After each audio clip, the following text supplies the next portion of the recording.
A pandemia trouxe pra gente um maior grau de ansiedade. E aí, como a gente não se sentia no controle, a gente não tinha um lapso temporal de quando aquilo iria acabar, a gente viveu num grau de incerteza gigantesco. Os algoritmos foram entendendo isso e criaram um modelo, de fato, infalível, mas é um modelo sádico. Eu acho que todos nós fazemos parte de um grande experimento social. Tecnologias, tanto redes sociais, telas de forma geral, a primeira coisa que ela está fazendo é fragmentando a própria atenção. Então você tem fragmentação da atenção, você tem redução da capacidade cognitiva, você aumenta a impulsividade, a agressividade, você aumenta comportamentos de risco, aí você não é livre. Você fica à mercê dos seus desejos. Você é escravo de si mesmo. E o que a gente pode fazer, de fato, para diminuir mesmo os impactos negativos que isso possa trazer, ou mesmo potencializar os impactos positivos que isso possa trazer, sabe? A gente não pode não usar quase mais, né? Então, primeiro a gente precisa, talvez, entender realmente os...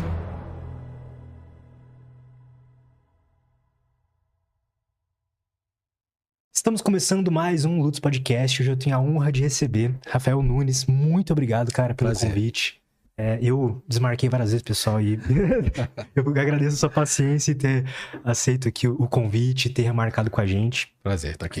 Então, eu quero que você se apresente pra galera, mas assim, você é psicólogo, neurocientista, certo? Isso. Mais de 20 anos aí de experiência nesse mundo, fez seu mestrado no FMG, recebeu a notícia agora pra entrar no doutorado, não é isso? Exatamente. Mas dá um preview assim pra galera de quem que você é hoje, o que você trabalha hoje, o que você foca. Eu sei que você tem um livro também publicado, por favor. Legal. Bom, Lutz, é um prazer estar aqui com vocês. É um prazer pra gente bater esse papo. Eu sou psicólogo de formação e ingressei nas várias áreas da psicologia. Então, fui desde estagiário na área social, na área do esporte, clínica, e acabei entrando também na área corporativa. E aí, quando eu entrei na área corporativa, eu acabei ficando ali. Foi meu último estágio, dali eu fui contratado e fui trilhando a carreira corporativa. Fiz algumas pós-graduações na área de projetos, na área de pessoas, na área de resultados, pela Black Belt, pela Falcone, algumas formações voltadas para negócio. Quando um psicólogo entra no ambiente corporativo, a única coisa que ele percebe é que ele não sabe nada de negócios. Ele não é preparado para isso e eu fui me preparando para isso.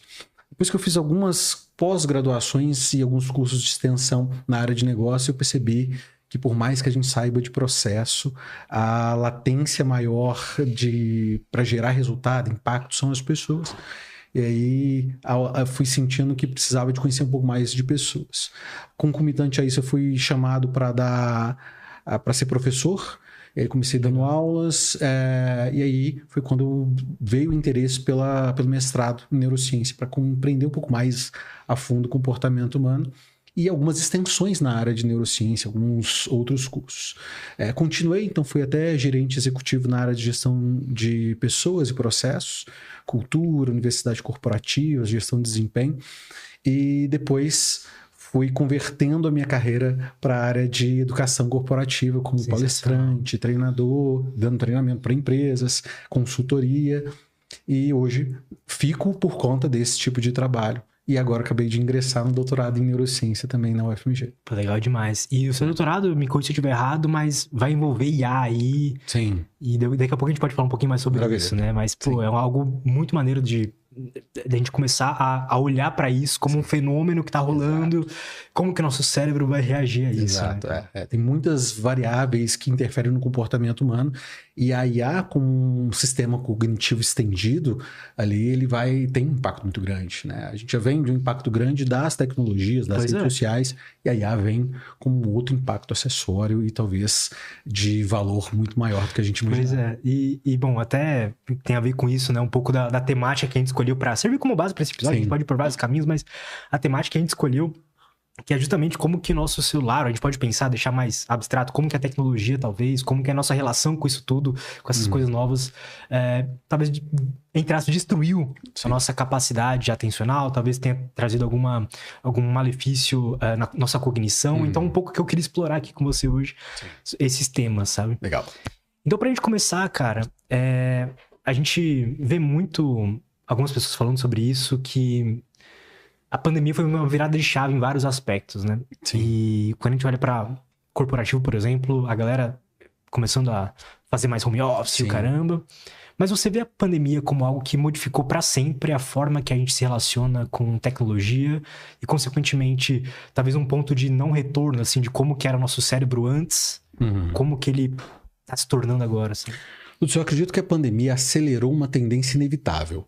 Eu acredito que a gente caminharia a passos talvez mais curtos para esse lugar que nós estamos hoje. Então a pandemia ela deu uma acelerada nisso. Interessante. Mas eu não acredito que ela foi um divisor de águas, mas eu acredito que ela seria inevitável. As transformações que hoje nós vivemos num menor espaço de tempo, nós viveríamos de qualquer forma com a evolução das tecnologias. Então o que aconteceu é que quando a pandemia veio, a maioria das empresas se preparou para um ambiente que ela só postergava essa preparação, né? De levar as pessoas para um trabalho mais remoto, com uma análise de custo ali, né? As pessoas, eu vou usar menos escritório, eu preciso ter menos lugares aqui, as pessoas podem trabalhar de casa de formato híbrido ou totalmente nas suas casas, eu preciso gerar um ambiente, uma condição para que ela trabalhe dessa forma. Isso já estava acontecendo, em algumas empresas já aconteceu, principalmente empresas de tecnologia. O que aconteceu é que a gente acelerou de forma a gente não estava 100% preparado para isso. Então a maioria das empresas teve que fazer uma preparação a toque de caixa. Mas era inevitável. A gente chegaria nesse lugar de alguma forma, acredito eu. E as pessoas naquela época, né, também estavam despreparadas. Sim. E aí, eu acho que talvez esse seja o maior impacto, não nas organizações, nas pessoas, como uma forma da gente se adaptar mais rápido a ambientes que a gente não controla. O comportamento, ao lidar com a vida, a gente controla pouquíssimas coisas, né? O comportamento ele é passivo de adaptabilidade ao sistema que ele orbita. O controle ele está pouquíssimo na nossa mão, né? A gente influencia, a gente manipula, mas controlar, a gente controla pouquíssimo, a gente raramente controla a gente mesmo, né? Então o que a gente se deparou é com um certo grau de incapacidade de lidar com uma realidade que nós não nos preparamos para ela. E aí, de fato, a gente foi lidar então com uma finitude. A morte ficou muito perto da maioria das pessoas que tiveram parentes, que faleceram. Mudou a rotina em si, que eu não poderia sair, mudou as relações sociais, mudou a relação com o trabalho. A minha casa deixou de ser uma extensão do descanso para ser uma extensão do meu trabalho. Os limites entre trabalho e casa se dissiparam, né? Então, muito provavelmente, a maioria das pessoas que começaram a trabalhar, que trabalharam na pandemia, trabalharam mais do que trabalhavam quando estavam no ambiente corporativo fisicamente, né? E aí a gente começou a entender essa dinâmica de que o mundo vai funcionar para além da gente.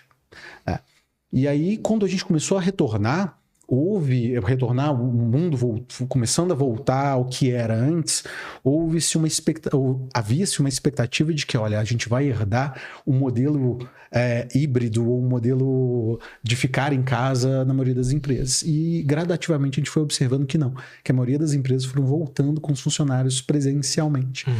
Isso gerou uma frustração nas pessoas também. Então, a gente colheu desse ambiente diversas mudanças, né? A gente lidar com a finitude, a gente lidar com a incapacidade de controlar o nosso ambiente, a gente lidar com adaptar-se rapidamente a cenários que não eram previstos e a lidar com frustração de expectativas de como nós esperaríamos que nós sairíamos dali e herdaríamos um novo modelo de trabalho.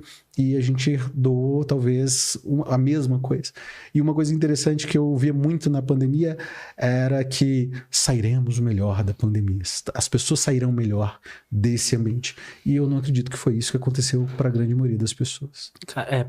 Eu não sei se foi melhor ou pior, mas me parece que houve uma mudança muito drástica, assim, como é que nós, pelo menos eu, era antes da pandemia, o que eu enxergava como possibilidades e dificuldades, e o que me causava ansiedades e tudo mais, e como que é hoje, sabe? Eu lembro Você acredita que isso exponencializou a sua ansiedade, a forma, ou não? Isso deixou isso mais tranquilo? Eu acho que durante exponencializou bastante. Depois houve mais uma mudança na hierarquia do que eu achava importante. Perspectiva. Foi uma mudança de perspectiva muito grande pra mim, sabe? E para muitas pessoas na minha volta, eu percebo, sabe? Pessoas perderam entes queridos e tudo mais. Então aquilo muda a pessoa, ela nunca mais vai ser a mesma, né? Claro, a gente tá sempre mudando, mas ali foi um ponto que eu acredito que fez... que a gente nunca vai esquecer, obviamente, que fez muita diferença para como a gente interage com o meio hoje, sabe? A pandemia trouxe pra gente um maior grau de ansiedade, né? A ansiedade, como emoção secundária, ela tem como critério controle e preparação, ou seja, a gente se sente ansioso quando a gente não se sente no controle ou a gente não se sente preparado. Esses são os maiores geradores da ansiedade, né? A ansiedade, ela não precisa do objeto estar ali, diferente do estresse, que o objeto do estresse, estressor está ali, a ansiedade, ela é projetiva, né? O projeto. E aí, como a gente não se sentia no controle, a gente não tinha um lapso temporal de quando aquilo iria acabar, a gente viveu num grau de incerteza gigantesco. Nós não tínhamos informações muito concretas do que era realmente a Covid, qual o impacto, se eu pegasse, como que o meu sistema... algumas pessoas tinham sintomas super leves, outras pessoas sintomas super graves, levando ao falecimento. Então, acho que isso tudo, tanto para a gente lidar com nossa finitude, com a finitude das pessoas que estavam ao nosso redor, e muitas delas, as quais a gente não podia estar perto delas, né, fisicamente, de fato, redimensiona, reconfigura a nossa forma de lidar com a vida, de lidar com as relações, de lidar com prioridades. E aí, saindo dali, muitos de nós repriorizamos mesmo, né? Criamos novas hierarquias do que realmente é importante. Mas muitas pessoas voltaram à vida assim como ela era antes. E talvez... E essa que é a dicotomia, né?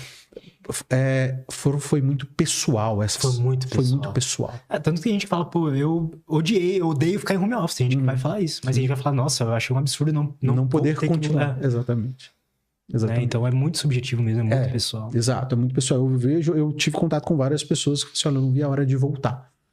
Aí eu escuto hoje, eu não vi, eu só queria ficar em casa. Né? Então você escuta diversas, algumas pessoas falam assim, cara, a pandemia pra mim passou, pra mim foi um momento bom, eu pude olhar para as minhas coisas, me ver dentro das minhas coisas. Para outras pessoas, eu não consegui ficar comigo mesmo. Então, de fato, foi um ambiente, foi um momento muito categórico para que cada indivíduo tirasse dali um ensinamento. Né? Pessoal, fazendo uma interrupção rápida aqui só para dar um recadinho da Insider, que esse mês, caso você já seja cliente da Insider, você tem aí 15% de desconto com o cupom LUTZ. Caso seja sua primeira compra, você ainda não conhece a Insider e está começando agora a querer experimentar, querer colecionar, você tem aí 20% de desconto com o mesmo cupom LUTZ, beleza? Então a Insider, vocês já sabem, mas é a que faz as tech t-shirts, que são as famosas deles, mas eles têm outras peças, como por exemplo, essa blusa aqui, que eu acho muito maneira, muito bonita. Na verdade, eu só tô usando ela ultimamente, eu preciso até de mais novas, com outras cores e tal. Mas a tech t-shirt é aquela clássica, tem a tech por baixo a minha, que não precisa passar, ela não desbota, ela regula muito bem a sua temperatura e tudo mais. Então, aí na descrição tem o link na Insider, tá? É o primeiro link. Tem o QR Code na tela também. E na teoria, quando você clica no link ou lê o QR Code, ele já aplica o cupom sozinho. Cupom LUTZ, LUTZ, ele já aplica sozinho. Mas, confere lá mesmo se já tá aplicado, senão lá no carrinho você aplica, escreve LUTZ, você vai ter aí, caso você já seja cliente, 15%. E caso seja sua primeira compra, você seja um novo cliente, é 20%. Além disso, esse cupom é acumulativo no site, tá? Então, por exemplo, se já tiver alguma peça lá, e ele sempre tem alguma peça que tá em promoção específica, um kit que tá em alguma promoção específica, você coloca esse cupom, ele ainda vai somar. Então, vamos imaginar que tem alguma coisa que tenha 10% já, e você coloca o cupom LUTZ aí, e você é um novo cliente, então vai 10 mais 20, vai para 30% de desconto, beleza? Então o link tá na descrição, QR Code na tela. Você acha que mudou muito a forma que a gente se relaciona com tecnologia depois da pandemia? Porque, pelo menos pra mim, assim, eu percebo que, pra mim, pessoas próximas, eu percebo que depois da pandemia, assim, a gente ficou muito mais conectado, até com coisas, por exemplo, assistindo vídeo curto e teve a ascensão dos vídeos curtos, né? A boom do TikTok, Instagram, Reels e tudo mais. Teve um boom ainda maior durante a pandemia, né? Então eu sinto que foi um momento ali que também alguns vícios foram criados, sabe? Sim, tem os estudos, já tem uma literatura muito robusta sobre o impacto das tecnologias de forma geral no comportamento humano. Muitos desses estudos, os impactos positivos e alguns deles mostrando os impactos deletérios da tecnologia. Eu vou pegar dois autores principais, que é o Desmarget, que é um neurocientista francês. Ele tem um livro de 2019. Legal. Que precedeu, na verdade, a pandemia, mas é um livro chamado A Fábrica de Cretinos Digitais. Não sei se você já ouviu falar desse livro. Eu ouvi falar, mas nunca nem folhei. Um livro super interessante. E um outro livro, o Jonathan Haidt, de Geração Ansiosa, que é de 2024. Então, o Jonathan Haidt, ele faz um recorte, eles vão pegar muito mais o impacto das tecnologias ligadas às redes sociais, principalmente. Então, por isso que a gente está falando de vídeos curtos, dessa integração. O recorte que o Jonathan Haidt faz é um recorte de 2010 para 2015, então precede a própria pandemia, né? E o The Smurged pega um recorte também antes de 2019, então ele pega antes também da pandemia. E a diferença dos dois livros, que eu acredito que vale a leitura dos dois, são livros complementares, porque nos livros tem muita literatura robusta, então é um grande compêndio de várias teorias, vários estudos, né? Enquanto o The Smurged fala do impacto na cognição humana, ou seja, no pensamento, na capacidade de analisar, na capacidade de projetar, na capacidade da gente se tornar mais ativo cognitivamente, ou seja, as redes sociais impactam a forma da gente pensar de forma negativa. E enquanto o Jonathan Haidt traz o impacto nas emoções. Então são livros extremamente complementares. Então o que acontece é que as redes sociais já precedem a pandemia. Total. Ou seja, aqui o impacto deletério delas já tem um impacto que é de antes da pandemia. O que provavelmente aconteceu na pandemia é que pelo ócio, ou seja, pela incapacidade que a gente tinha de sair, de fazer outras atividades, de ir para uma escola, de ir para uma aula, a gente criou imersividade maior nesse processo. Desculpa te interromper. Não, a gente ficou mais tempo nele. É isso. Perfeito. Mas me parece que houve uma mudança de como as plataformas funcionavam também, porque se a gente pega ali, antes de 2018... As redes sociais eram mesmo redes sociais, assim, em geral a gente tinha mais o Facebook, por exemplo, que a gente fazia amizade com as pessoas, que a gente, em geral, tinha amigos e conversava mais e tudo mais. A partir de 2018, que eu lembro que foi assim, o surgimento do TikTok e tal, e depois o Instagram Reels e tudo mais, essas plataformas viraram muito mais um lugar de consumo mesmo, onde você interage pouco, você não tem amigos mais, você tem seguidores, entendeu? Sim. E aí, eu sinto que mudou muito a dinâmica também, sabe? Sim. Ali no período um pouco antes da pandemia pra frente. Como o algoritmo ele aprende com o nosso comportamento, e muito provavelmente, e hoje nós vivemos na economia da atenção, ou seja, tudo que é formatado nas redes sociais, nas redes, para que mantenha você ali dentro para vender anúncio, enfim. As redes sociais querem que você fique ali o maior tempo possível rodando o scroll infinito, né? Esse é o objetivo. E ali talvez a gente tenha passado muito mais tempo nas redes sociais durante a pandemia e o algoritmo entendendo esses comportamentos. E naturalmente você tem dentro dessas empresas, você tem um conjunto de neurocientistas ali que entendem a forma que o cérebro funciona. E eles entenderam de forma primorosa, Lutz, como que o sistema de recompensa, principalmente o sistema mesolímbico, funciona. Ou seja, esse reforço intermitente que as redes sociais nos dá. E o que é esse reforço intermitente? Você tem ali, muito provavelmente já teve aqui vários neurocientistas que falaram sobre a própria dopamina, que é esse neurotransmissor ligado à expectativa. A dopamina é ligada à expectativa, à vontade, ao que eu espero, não efetivamente a realidade, a recompensa em si, mas em que eu vou buscar. E as redes sociais, nesse scroll infinito, nessa roleta russa, o que ela tem é reforço intermitente, que é hora eu acho uma coisa muito boa, hora eu não acho uma coisa muito boa. Mas eu sempre estou na expectativa que dali para frente eu vou continuar e vou achar uma coisa melhor. Então a dopamina, nesse scroll infinito, ela está sempre projetiva no próximo, né? No próximo, no que eu posso achar de melhor e tudo mais. Então, exatamente igual o estudo do ratinho lá, né? Que dá a aguinha do ratinho. Exato. Não lembro quem que fez esse estudo. Tem o do Pavlov, na verdade, com cachorro, mas tem o Watson, se eu não me engano, que fez um ratinho anteriormente. Mas é exatamente isso, é um condicionamento ligado ao sistema de recompensa mesolímbico. Então... As bets, né?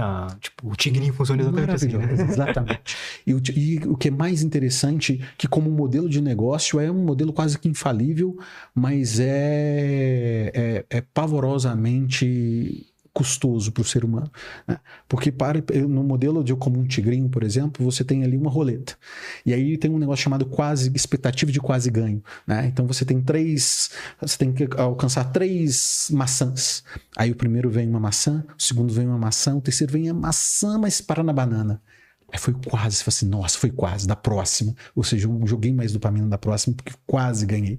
Então esse efeito de quase exponencializa o efeito dopaminérgico, que é o que as redes sociais também fazem. Então os algoritmos foram entendendo isso e criaram um modelo, de fato, infalível, mas é um modelo sádico. de certa forma, sabe?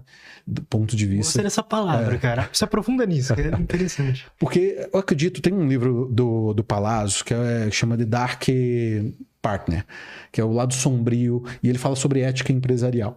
E ele fala que a maioria das empresas não nascem com... Não existe, talvez, elas não nascem para criar isso dessa forma. Elas nascem até claro, para dar retorno para o acionista, mas para cumprir sua função social de entretenimento, por exemplo, como o Facebook talvez tenha nascido, a gente viu o filme, mas enfim, nasce como uma função social, talvez. Só que ao passo que ela vai se desenvolvendo, ela vai entendendo monetização, ela vai fazendo concessões e abrindo mão de alguns princípios éticos em relação aos benefícios que ela vai colhendo. Não tudo de uma vez. Então, talvez, quando nasceram essas empresas, elas não entendiam efetivamente o impacto que elas causariam nas pessoas. Mas ao passo que elas foram entendendo, e aí elas foram fazendo pequenas concessões. Tá causando esse impacto, mas aqui eu acho que não vai ser muito grande, deixa pra lá, continua. Hoje, com certeza, todas sabem o impacto. E continuam fazendo. Só que aí existe uma dinâmica de lideranças mesmo, por exemplo, dentro de uma empresa tipo Meta, que ninguém mais tem o botão ou a decisão final sobre nada, né? Exato. Então todo mundo vai... É o sistema. O sistema, os acionistas, e o caramba. Então já não tem mais pra onde voltar, né? Exato. E é isso que o livro fala, né? Do Palazzo. Ele fala exatamente isso. Você cria um sistema onde o financeiro talvez seja a grande base do retorno de todo o negócio. Você precisa, mesmo um negócio, uma ONG precisa de dinheiro para ela sobreviver, mas eu vou criando um sistema onde eu despersonalizo a decisão. Ou seja, não é a pessoa que toma... eu vou cobrando eu vou sendo pressionado, aí eu vou pressionando de baixo, vou pressionando. No final das contas, todo o sistema pressionou, você não sabe de quem é a culpa. Né? Você não tem como imputar. Claro, você tem juridicamente sim, mas como que você personaliza isso? E aí o sistema se torna um sistema deletério, sádico até, quando se sabe a intenção disso. A verdade disso, eu acho que todos nós fazemos parte de um grande experimento social. Né? E quando você vai fazer um mestrado, um doutorado, você tem que passar por um comitê de ética para saber se o experimento que você vai propor, ele é um experimento que não causa danos aos experimentados, né? Ao seu público. Todos nós fazemos parte de um experimento social que não passou por um comitê de ética. Não passou por isso, cara. Perfeito, cara. Nossa. Só que todos nós concordamos em participar. Quando você aceita lá os termos sem ler e faz parte, você faz parte do experimento, aceitando as condições. Mas é impressionante, né? Porque a gente fala muito sobre isso, fala-se muito sobre isso, né? É uma temática, até que a gente vê no podcast, que dá muito certo, assim. As pessoas têm demanda e entendem sobre esse assunto. Todo mundo sabe que faz mal. Sim. E que estão manipulando a gente, mas a gente não consegue parar, né? Tipo, não, existem vários fatores. Além do reforço intermitente, tem também tem FOMO. Né? E também a ideia de que tá todo mundo vivendo naquele mundinho virtual ali, você vai ficar de fora. Sim. Isso é uma conversa que eu tenho com o meu primo e o meu tio, são dois caras extraordinários, e um deles trabalha na área de tecnologia no Canadá para uma empresa americana, e o outro também trabalha no setor público, mas também muito envolvido com tecnologia.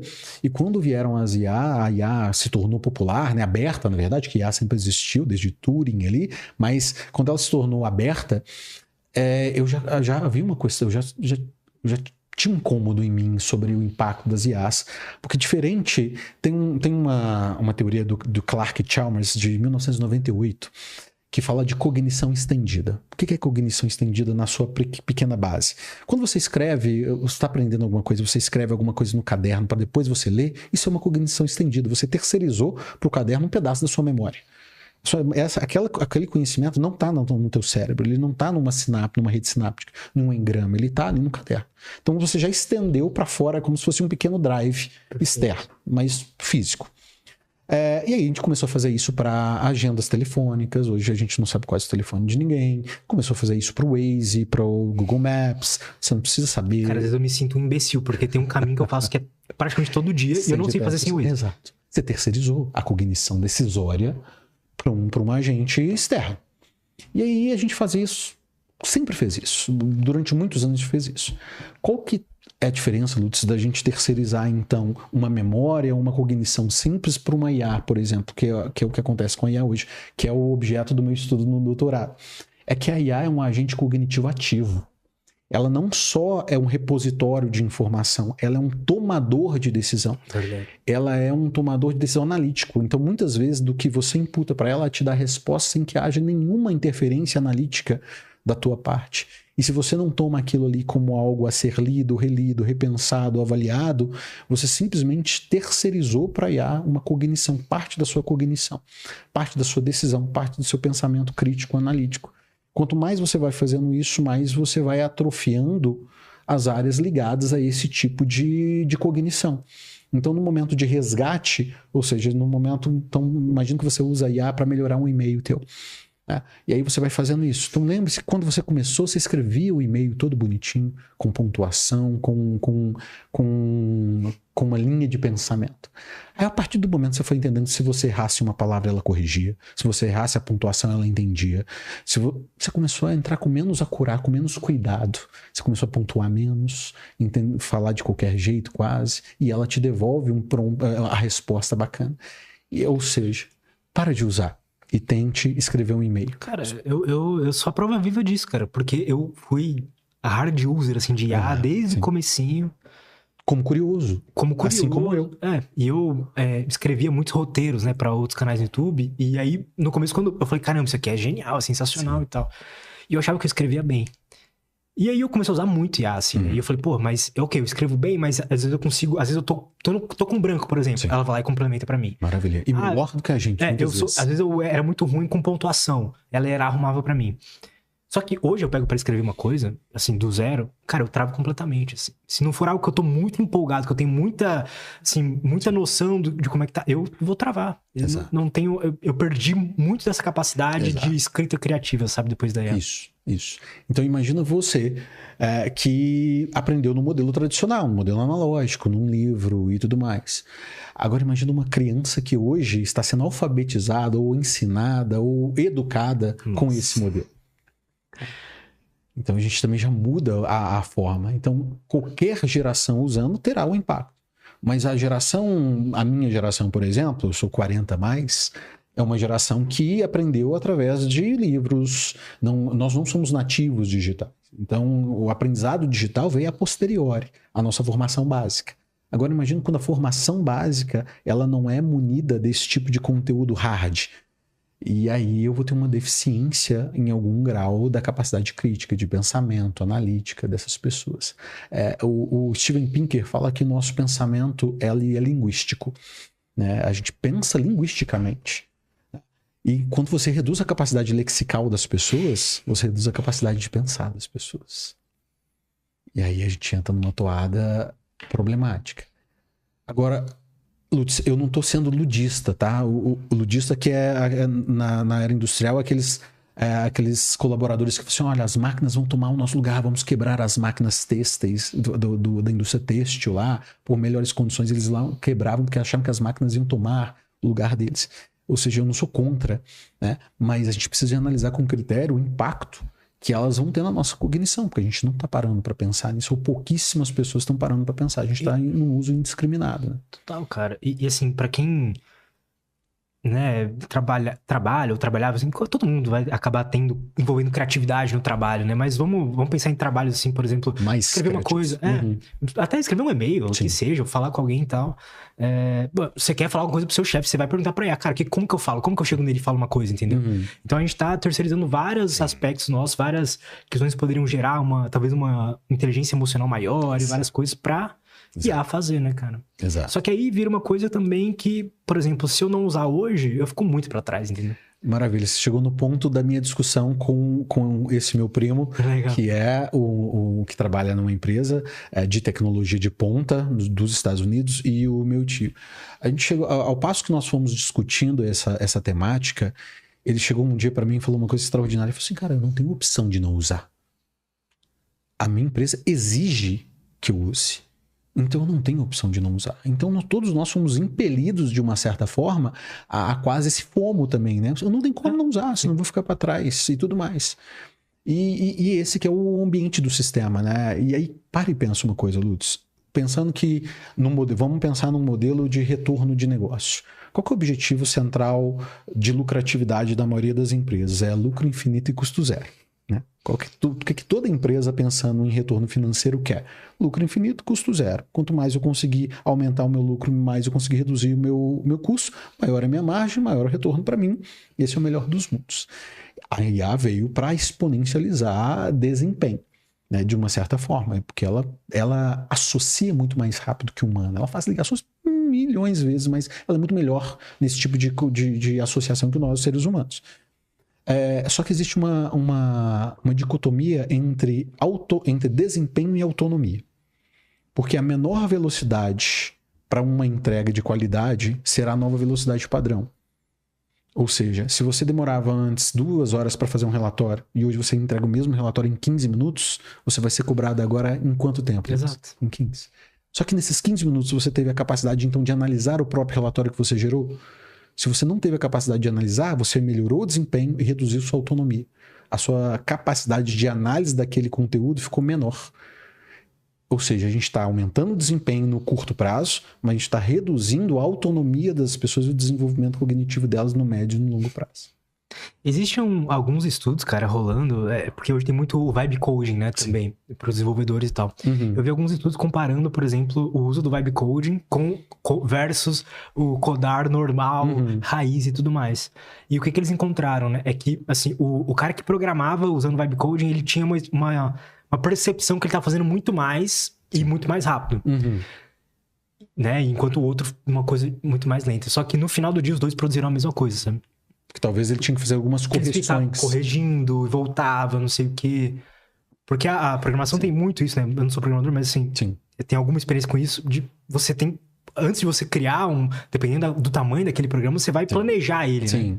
Você tem que pensar na arquitetura na arquitetura daquele software, né? E aí, isso é todo um processo, depois você vai lá, vai codando cada peça por peça, né?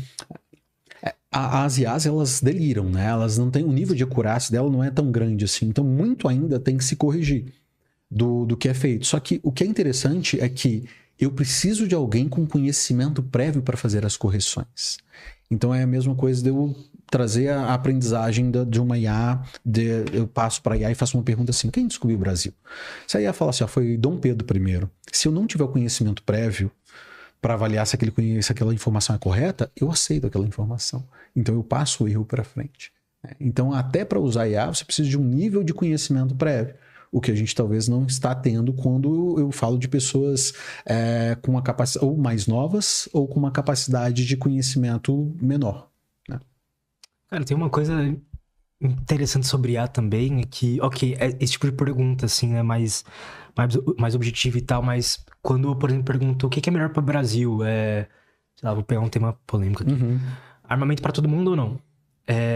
Ela vai levar em consideração não só aquilo que ela entende como teoria sobre isso e tudo mais, mas também o que você já deu de input para ela sobre o que você... O seu viés. O seu viés, entendeu? Isso começa a ser complexo, cara. Porque daí as respostas não estão sendo objetivas, pensadas e tal. A Cláudia até é melhor nisso do que o ChatGPT hoje. Sim.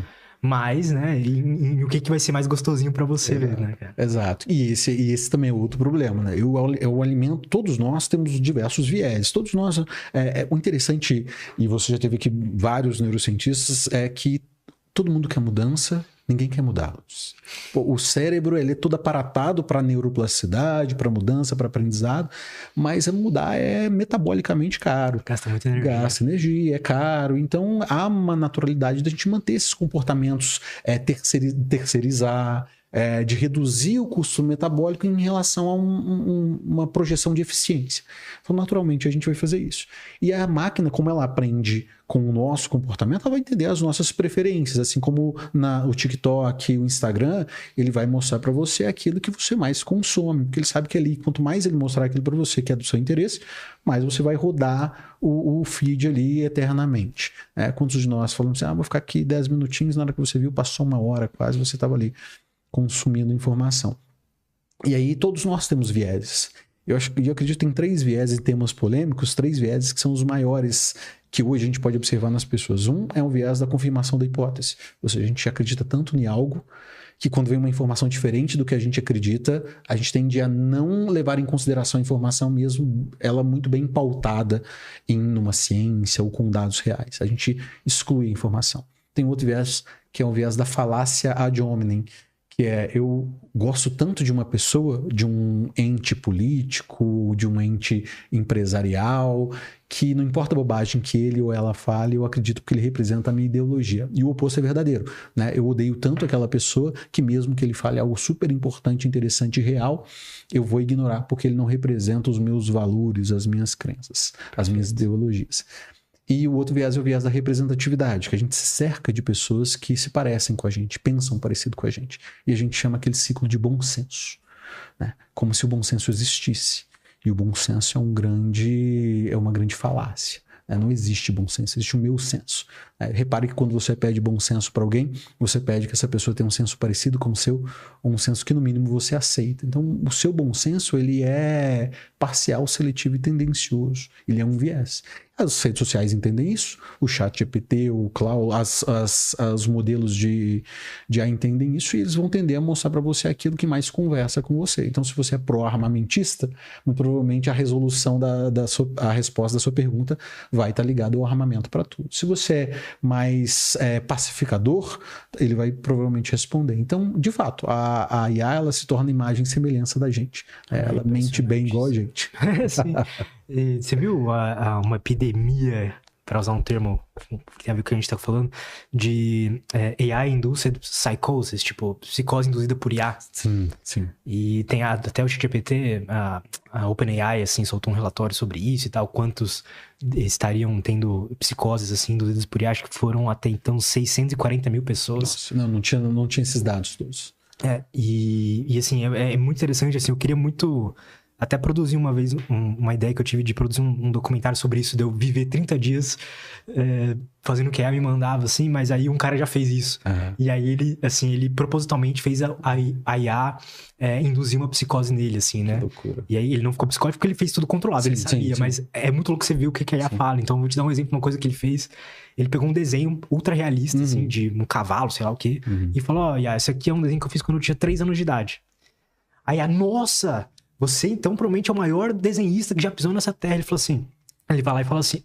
inclusive, nessa mesma época, eu fiz um teste de QI que eu tinha 180 de QI. Nossa, então você provavelmente é um dos maiores... Então, ela foi levando o cara a crer, né? Sim. E aí, no caso ali, eu tava num ambiente controlado, mas levando o cara a crer que ele foi o maior gênio que já pisou na humanidade. E aí, começou a ficar preocupante, porque ela começou a induzir ele de... Ele começou a falar... eu quero escrever um livro sobre isso, mas as pessoas aqui, na minha casa e tal, elas são contra isso, né? E aí ela falava assim, não, você tem que ir pra um lugar isolado e escrever esse livro. Aí ele fala, legal, o que você me recomenda? Vai no meio do deserto. Cara, é uma loucura. Sim. A IA falando isso pro cara, né? Então, é muito tenso esse assunto. E eu acredito que é muito problemático quando as pessoas usam a IA para falar das suas próprias emoções, que é o que tem acontecido bastante também, né? As pessoas têm usado a IA como terapeutas. E a IA, ela não vai ela não é um terapeuta. Primeiro, que ela não é um terapeuta. E segundo, que ela vai dar respostas às quais que você quer ouvir da IA, na grande maioria das vezes, né? Ela vai te induzir a comportamentos que um terapeuta não iria te induzir. Mesmo porque o terapeuta não induz, ele te conduz durante o processo. Isso é extremamente problemático. Então, para e pensa, mais uma vez, o quanto que, e fazendo mais um parênteses, não sou contra, não é ser contra, é avaliar os impactos, é o uso. A pergunta maior é quem usa, para que usa, como usa. Talvez essa, e quanto tempo usa. Isso tudo tem que ser inserido no dia a dia das pessoas para que a gente entenda o impacto que essa IA vai causar no comportamento das pessoas e o tipo de suscetibilidade que essa pessoa tem, né? Uma pessoa que tem uma bipolaridade, uma propensão a uma psicose, a uma esquizofrenia, o uso deliberado, argumentativo, conversativo, relacional com a IA não é indicado. Só que quem limita isso? Não há limitação disso. Está aberta, você pode usar do jeito que você quiser. Pois é, cara. Então, fica a critério dos indivíduos, né? Isso, não que a gente não deva deixar as pessoas livres para isso, mas é entender o tamanho do potencial da ferramenta, tanto para o que é bom, tanto para aquilo que é deletério.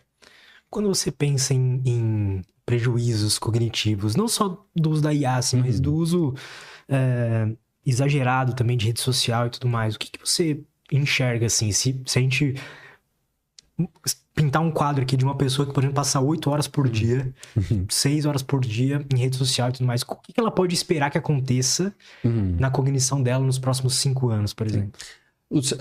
A gente já tem alguns dados interessantes que, por exemplo, Brasil é um dos países com o maior número de pessoas ansiosas no mundo. Nós somos ali top 3 nos últimos anos, nós temos orbitado ali entre primeiro, segundo e terceiro lugar em pessoas ansiosas no mundo. Claro que isso é multifatorial. O Brasil é um país ansioso por diversos fatores, insegurança jurídica, política, social, financeira, mas nós somos um dos países que mais passa tempo em tela, mais usa rede social, mais substitui o sono pelo uso de telas. Então isso tudo vai corroborando. Então uma pessoa que usa a tecnologias, tanto redes sociais quanto IAs ou telas de forma geral, nessa interação, a primeira coisa que ela está fazendo é fragmentando a própria atenção. Então ela divide, eu não sei se você já trabalha com 2 telas de computador. Não gosto. Não. A maioria das pessoas trabalha com 2 telas de computador no ambiente corporativo. Aí não tem problema trabalhar com 2 telas. O problema é o que você faz com as 2 telas. Se em uma tela está rodando uma reunião, na outra tela você está respondendo um e-mail, você fragmentou sua atenção. Você não consegue prestar atenção em 2 coisas ao mesmo tempo. O cérebro de nenhum ser humano vivo faz 2 coisas ao mesmo tempo quando ambas precisam de foco e de atenção. Então o que você faz é fragmentar. Isso ali vai consumir mais ATP. Isso vai te cansar mais. Então você vai ficando mais exausto. E o seu controle vai aumentando talvez ali. Porque a gente não tem só 2 telas. Você tem uma tela talvez de um relógio e outra tela de um celular. Então você tem 4 telas. Se você não tem as notificações, você está o tempo todo fragmentando a sua atenção. Então você fica com o seu controle, o cortisol do estresse aumenta, seu controle inibitório vai para baixo. Então você tem fragmentação da atenção, você tem redução da capacidade cognitiva, você aumenta a impulsividade, a agressividade, você vai para você aumenta comportamentos de risco. Então se você é uma pessoa que joga, muito provavelmente você vai buscar comportamentos compensatórios, dopaminérgicos. Se você é uma pessoa que come compulsivamente, muito provavelmente você vai comer compulsivamente. Se você é uma pessoa que se droga, muito provavelmente você vai se drogar. Enfim, a maior facilitação para que você tenha esses comportamentos adictos. Você tem muito provavelmente ali uma baixa regulação emocional, então você fica mais suscetível ao ambiente e às vicissitudes do ambiente, né? O ambiente regula mais você do que você regula o ambiente. É aquilo que você estava falando até antes, né? Assim, que a gente não tem muito controle, mas a gente tem uma medida, né? De algum controle, só que isso diminui ainda mais. Exatamente. Nós somos sistemas complexos, abertos e dinâmicos. Ou seja, muita coisa interfere no nosso comportamento. Muitas variáveis interferem no nosso comportamento. Abertos, porque você tem interferência de dentro para fora e de fora para dentro. Você é a mesma pessoa quando você está com fome? Não. Se há uma ausência de glicose, com sono, exatamente. O que acontece dentro de você regula alostaticamente o seu comportamento, que é externalizado. E se acontece uma coisa fora de você, também uma observação pelos seus sentidos, alguma dor, frio, você também, o seu comportamento se regula para isso. Então você é um sistema aberto, de dentro para fora e de fora para dentro. E você é um sistema dinâmico, porque novas variáveis vão sendo inseridas ao longo do tempo que vão interferir, e outras que antes não interferiam vão interferir. E isso ciclicamente junto com o contexto e com o ambiente. Então, nós somos extremamente suscetíveis ao que acontece com a gente. Se não há um mínimo de controle cognitivo para que a gente delibere as nossas decisões, a gente fica à mercê do que acontece com o nosso ambiente. E o ambiente direciona a gente. E você vira um refém de você mesmo. Aí você não é livre. Você fica à mercê dos seus desejos. E quem fica à mercê dos seus desejos, segundo Sartre, por exemplo, não é... Kant, na verdade, não é livre. Você é escravo de si mesmo. Muito interessante, cara. Eu percebo, assim, na minha vida, o que mudou depois que fiquei mais... Porque, cara, eu já tive momentos onde eu usei menos rede social, consumia menos conteúdo na internet e tal. Mas tem uns 2 anos, assim, que eu tô bem viciado. Sim. Forte uso, exato. O que eu sinto que mudou bastante não é nem a capacidade, no meu caso, tá? Isso é muito pessoal. A capacidade de ficar focado numa tarefa. Só que o quão aquela tarefa precisa... O quão motivado eu preciso estar pra pegar naquela tarefa. Então, por exemplo... Cara, tocar guitarra pra mim, por exemplo, ficou muito mais difícil. Mas quando eu sento e toco, o foco continua o mesmo. Flui. Mas agora, você levantar, pegar a guitarra, ligar, não sei o que, e aí o começo ainda você tá frio e tal. Até você começar a sentir prazer tocando, demora. Sim. E aqui não, eu abro o Instagram e eu começo a sentir prazer na hora, né? E aí eu senti isso, assim, é a mesma coisa pra leitura, né? Então, porra, às vezes pra você pegar o livro, qual livro que você vai ler? Tem que ser um assunto que eu tô interessado já. Aí você vai ler, aí você vai começar. E no começo ainda é truncado, demora uns 15 minutos até você entrar.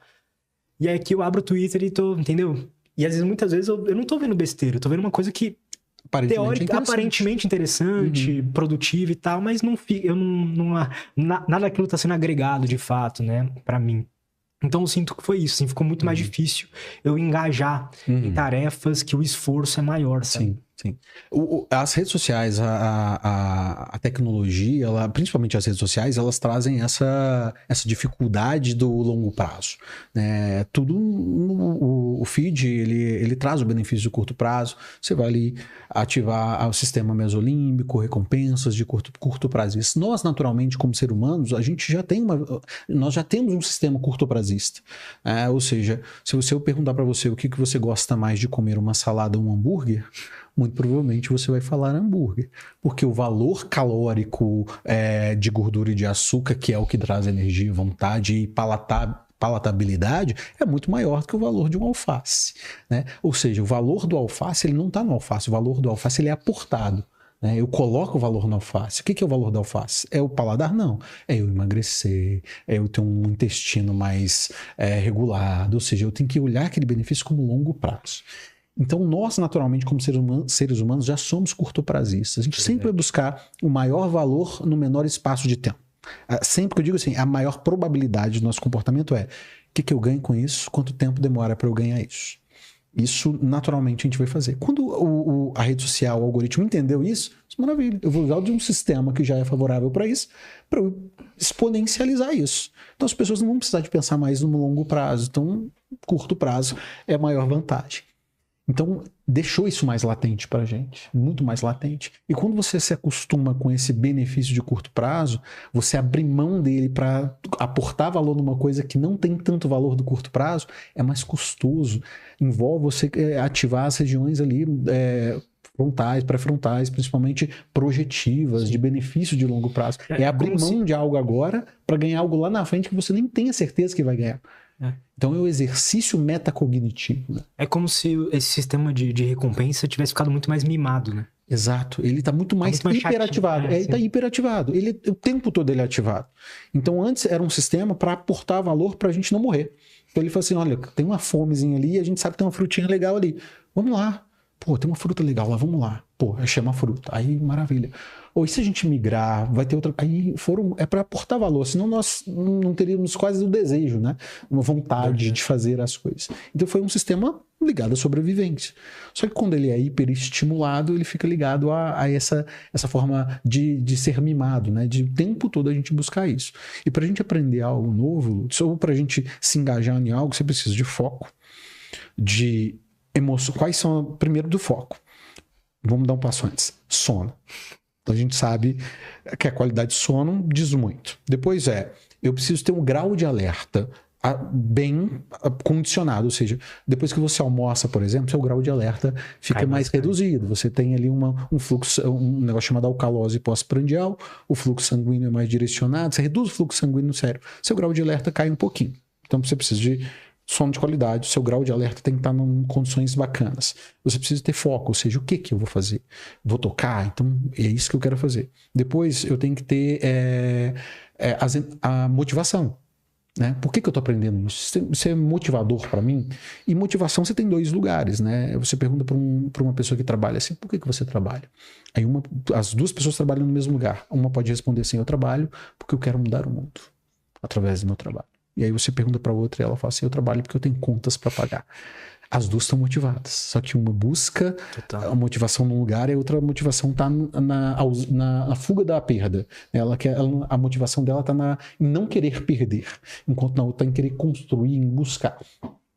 E você precisa das emoções envolvidas. Então, sono, foco, emoções envolvidas, motivação e grau de alerta.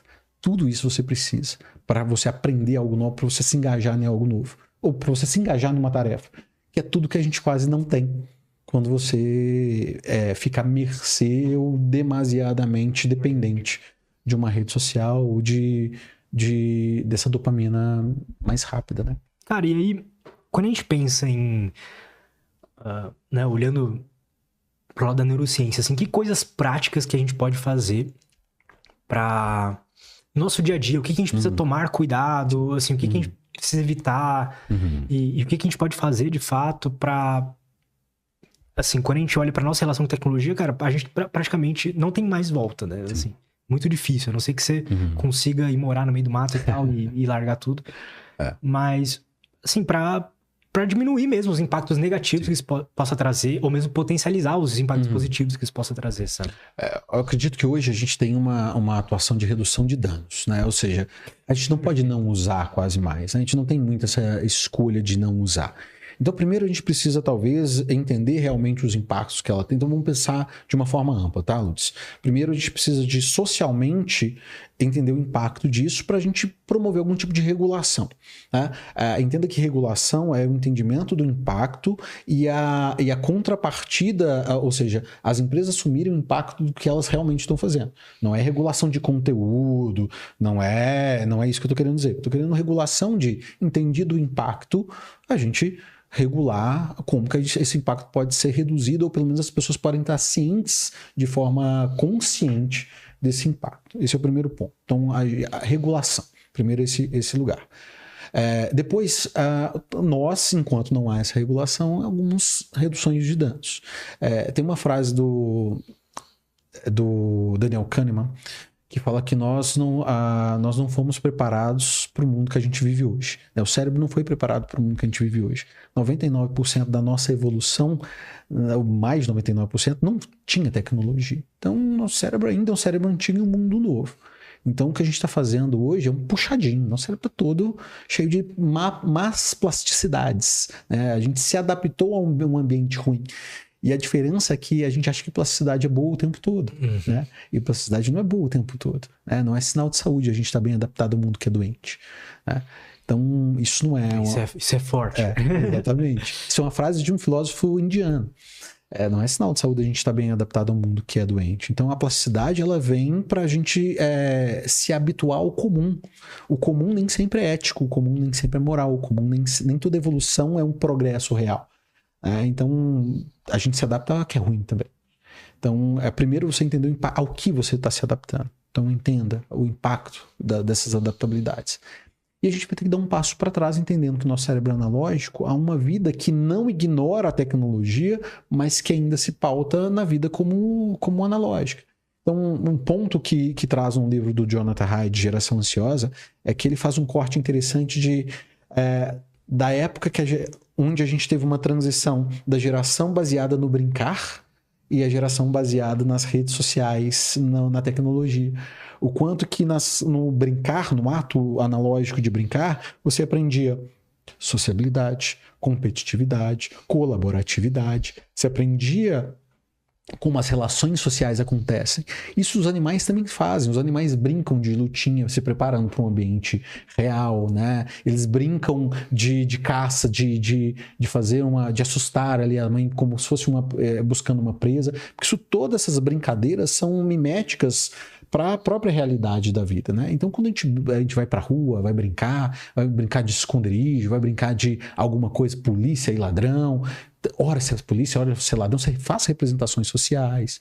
Ora você é competitivo, você tem que ganhar do outro. Ora você é colaborativo, você tem que colaborar com o outro. Isso tudo molda as nossas redes sociais, as nossas redes neurais para a gente se preparar para o mundo.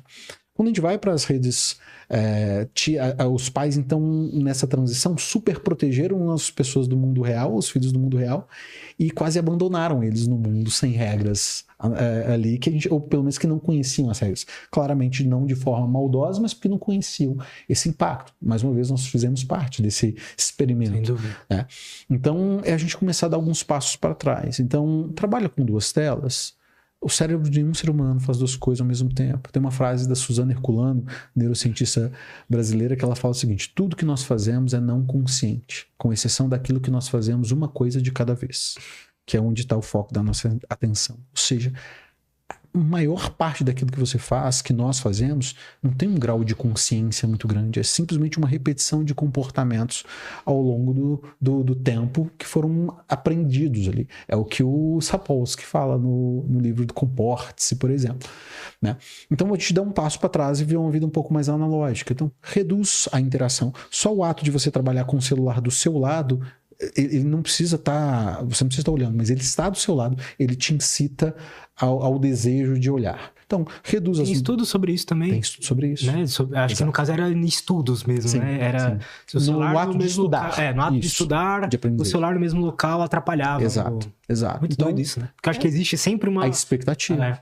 Existe uma parte da energia sendo gasta para outra coisa. O que é interessante, Lúcio, no comportamento humano é que a pessoa que quer concentrar é a mesma pessoa que quer... Existem duas pessoas dentro de você, dois desejos.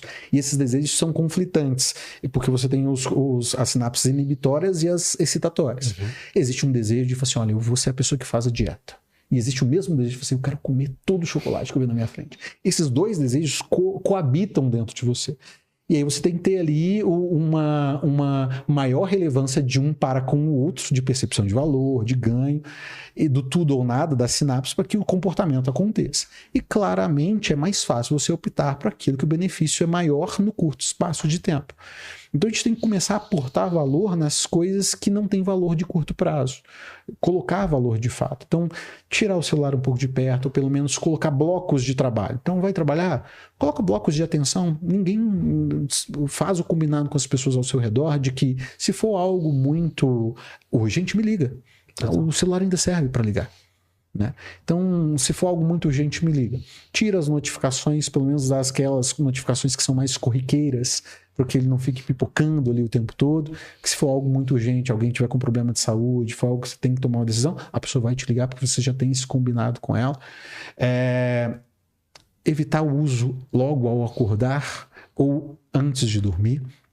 Você precisa ali de produzir, o professor Clayton falou muito provavelmente do sono aqui com você precisa de produzir ali a melatonina, você precisa de fazer a limpeza do ATP, da adenosina, para que você acorde bonitinho. Então, evite hiperestimulação, tanto no ato de acordar, para que também haja o pico do cortisol, quanto um pouco antes de dormir. Pensando até em estado de alerta, né? Aquelas primeiros 90 minutinhos ali de manhã, é legal que você use ao seu favor de alguma forma, né? Não pra ficar scrollando o Twitter igual eu faço todos os dias. Mas eu também faço às vezes. Pra mim. Eu falo que só tem 2 tipos de pessoas no mundo. Aí eu sempre pergunto assim pros meus alunos, em qual delas você tá? Você é aquela pessoa que ao acordar, você já pega o seu celular e abre qualquer aplicativo antes de ir ao banheiro ou durante? Só tem esses 2 tipos de pessoas do mundo. Raríssimas são aquelas pessoas que esperam, vão tomar o seu café. E de fato, o que a gente fez hoje é parte da gente, né? É uma cognição estendida mesmo. Então acho que a gente tem que começar a voltar para comportamentos um pouco analógicos. E não dá. Aí talvez as pessoas esperem uma bola de prata, né? Assim, é só fazer isso que resolve. Não, a vida não é tão simples assim que a gente possa reduzir em 5 passos para resolvê-la. Para que haja mudança, vai ter que haver algum tipo de esforço. E esforço é metabolicamente caro, vai ser chato, vai ser custoso. É muito fácil a gente acostumar com o que é fácil. O que é difícil a gente acostumar com aquilo que é mais trabalhoso, mas no longo prazo vai trazer mais benefício pra gente. Com certeza, cara. Rafa, muito obrigado, cara. Nossa, foi muito bom, cara. Espero ter muito obrigado, agregado. Cara. Demais, cara. Primeiramente, obrigado mais uma vez por ter vindo aí. Quero parabenizar você pela entrada aí no doutorado. Quando você fizer o estudo, venha pra cá de novo, por favor. Seu prazer. Vamos fazer um segundo round. Vamos sim. E do mais, eu queria deixar esse espaço aberto pra você divulgar as tuas redes e, enfim, falar o que você quiser agora. Maravilha, eu quero agradecer a todo mundo que me ouviu, que me acompanha e convidá-los todos para me seguir no Instagram, rafanunes.brain, brain de cérebro. Lá eu divulgo um pouco do meu trabalho como treinador, professor, palestrante, e estou sempre à disposição para bater um papo, para quem chamar. Eu acho que boas trocas são sempre importantes. Então espero todos lá. E o meu livro, que é chamado Neuroliderança, que mais focado no ambiente corporativo, mas não só um compêndio, mas é um livro onde a gente trouxe um pouco dos conhecimentos da administração, da gestão de pessoas, com os conhecimentos da neurociência, para aportar mais ferramental aos líderes de forma prática, de como lidar ou liderar pessoas em ambientes diversos. E principalmente em ambientes controversos. Então, entender um pouquinho mais de gente, porque no final das contas é tudo sobre gente. Perfeito, cara. Eu vou deixar todos os links aí na descrição, pessoal. Só abrir a descrição e acessar o Instagram, livro, tudo tem aí. Mais uma vez, muito obrigado. Gente, obrigado pela sua atenção, que é rara hoje em dia. Até a próxima e tchau.